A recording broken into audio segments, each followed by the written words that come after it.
हर हर महादेव दोस्तों, मौनी अमावस्या जिसे कि माघ अमावस्या भी कहा जाता है। इस दिन मौन रहकर व्रत करने से, दान पुण्य करने से और स्नान आदि दीप दान करने से, व्रत रखने से समस्त प्रकार की परेशानियां दूर हो जाती हैं और साथ ही जीवन सुखमय बनता है। पितरों का आशीर्वाद प्राप्त करने के लिए भी यह सबसे सर्वश्रेष्ठ दिन माना गया है। पहले हम बात कर लेते हैं साल 2025 में मौनी अमावस्या किस दिन पड़ने जा रही है, स्नान दान का शुभ मुहूर्त क्या रहेगा, संपूर्ण नियम और कुछ विशेष उपाय। तो सबसे पहले बात करें कि माघी यानी कि मौनी अमावस्या की तिथि प्रारंभ हो जाएगी 28 जनवरी को, दिन मंगलवार को शाम को 7:36 से लेकर के यह प्रारंभ हो जाएगी और अमावस्या तिथि समाप्त होगी 29 जनवरी दिन बुधवार को शाम को 6:05 पर। तो जैसा कि मौनी अमावस्या में सूर्योदय का समय रहेगा सुबह के समय में 5:58 पर और सूर्यास्त का समय रहेगा सुबह 7:11 पर।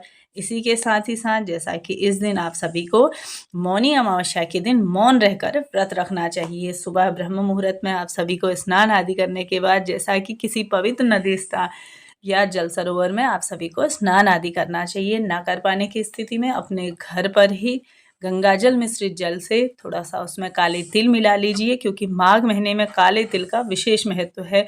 खासकर कि यह सबसे बड़ी अमावस्या है, तो इस दिन आप सभी को अपने घर पर ही काले तिल मिश्रित जल से स्नान आदि अगर कर सकते हैं तो अति श्रेष्ठ है। इसके बाद जैसा कि इस दिन आप सभी को दीपदान अवश्य से ही करना चाहिए। साथ ही साथ काले तिल में गंगा जल मिश्रित जो भी जल है उसे आप तो महादेव का भी अभिषेक करना चाहिए। साथ ही साथ आप सभी को सफ़ेद या लाल रंग के वस्त्र धारण करने चाहिए। इस दिन दक्षिण दिशा की ओर मुँह करके आप सभी को घी का एक दीपक प्रज्वलित करना चाहिए।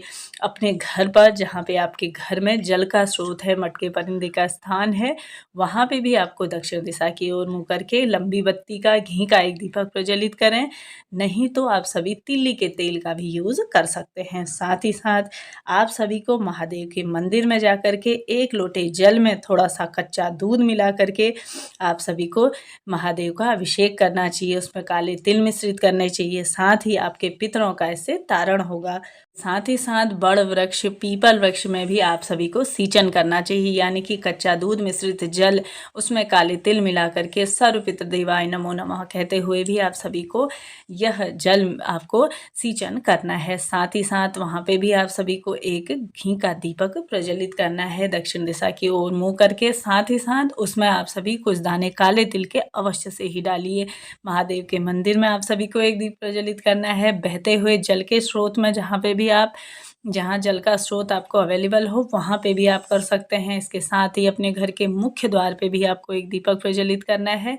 साथ ही महादेव के मंदिर में और अपने घर के मंदिर में तो अवश्य से ही करना है। साथ ही साथ इस दिन आप सभी को, जैसा कि कुछ लोग अग्यारी के माध्यम से भी भोजन बना करके अग्नि में डाल के और साथ ही कौवे, हंस, स्वान इत्यादि को देते हैं, और कुछ लोग जैसा कि पंडित जी को एक समय का भोजन करा सकते हैं, किसी गरीब को दान कर सकते हैं, उसे भोजन करा सकते हैं। तो यह अति श्रेष्ठ है। ज़रूरतमंदों को अपनी क्षमता सामर्थ्य अनुसार दान करना चाहिए। साथ ही साथ एक समय का सूखा कच्चा अनाज जिसमें दालें, मसाले और साथ ही फल, चावल इत्यादि और एक समय का जो भी भोजन हो, कुछ दान दक्षिणा रख कर के, गरम वस्त्र इत्यादि रख के अपने पंडित जी के निवृत्त आप सभी को अवश्य से ही भिजवाने चाहिए। इसी के साथ संपूर्ण नियम बताते हैं कि साल 2025 में मौनी अमावस्या और स्नान दान सभी चीज़ों का शुभ दिन 29 जनवरी के दिन मंगलवार के दिन ही होगा। तो आप सभी भी इसे नोट करते हुए चलिए। मैंने शुभ मुहूर्त लगा दिए हैं। साथ ही साथ